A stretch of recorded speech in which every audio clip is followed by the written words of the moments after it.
Graham Ledger, and welcome to the Daily Ledger, our cover story, Thanksgiving presidential agenda. Congress is long gone, but the White House is operating during this holiday week. President holding a cabinet meeting. Key topics: redesignating North Korea a state sponsor of terror, jobs, and the U.S. economy, and, of course, the Republican tax cut scheme. With the Democrats giving us no votes for tax cuts for purely political reasons, obstructionists, it will be up to the Republicans to come through for America. I think they will. I hope they will. It's up to the Senate.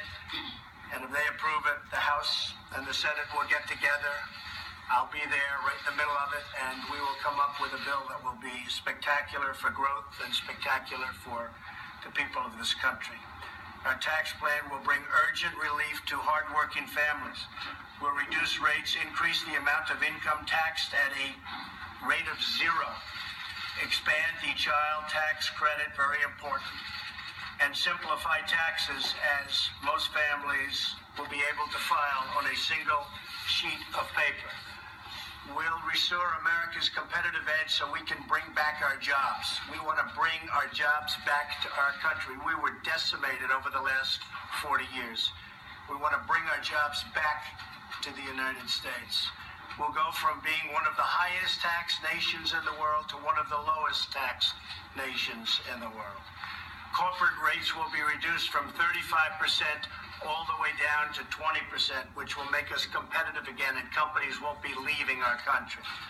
Finally, our tax plan will return trillions of dollars in wealth to our shores so that companies can invest in America again. Now, tax cuts for most Americans is a good thing. It should be all Americans, of course. The president wanted actual tax reform. The plans Congress proffering right now are more like reshuffling the deck of the IRS cards. Still, stock markets have built in a tax cut anticipating a strong economy for the new year. In fact, according to Goldman Sachs, 2018 is going to be a great year, a banner year. The only question is how great. Joining me now from New York City, Senior Policy Advisor for America First Policies, Curtis Ellis. Curtis, Goldman Sachs saying that globally they're looking at possibly a 4% GDP. That's for the entire world as a whole, as an aggregate. That would probably put our GDP somewhere around 4, maybe even 5%. We're already at 3%. Goldman Sachs is also anticipating the Fed jacking up interest rates 2, 3, maybe even 4 times during the calendar year 2018, which tells me that the Fed and Goldman Sachs and maybe the White House and anyone who's paying attention, that this economy could act like a runaway locomotive headed in the right direction after many years of heading in the wrong direction. Absolutely right. This is what President Trump promised on the campaign trail. We're going to make America great again, get America working again, and make America prosperous again. He's delivered on his promises. He's delivering on his promises of tax reform, trade reform, regulatory reform, energy reform. He's already cut the regulatory burden by 30%. It took Ronald Reagan years to do that. He's done it in 9 months.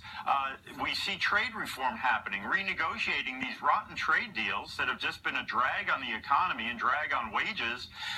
We have tax reform well underway, and energy reform. He's stripped away a lot of the permitting drag so that we can actually get American energy out of the ground and start exporting it around the world. So that's why the economy's taken off. We have consumer confidence at a 17-year high, unemployment rate at a 17-year low, and as you said, Goldman Sachs looks for even more next year. And, you know, the Fed's job, they say, is to take away the punch bowl right when the party gets started. This party's going well, and Goldman Sachs and a lot of other people expect more of the same. Well, hopefully a lot of Americans will get a sip of that punch. And I want to point out that, you know, you're old enough to remember the 1980s. I am. And there's a ripple effect when the United States takes the lead like this and says, hey, we're going to reduce taxes. We're going to have a more business-friendly environment in this country. That's how it affects the rest of the world. The rest of the world sees this and says, hey, you know, we better do the same. Or, hey, the United States is taking the lead on this.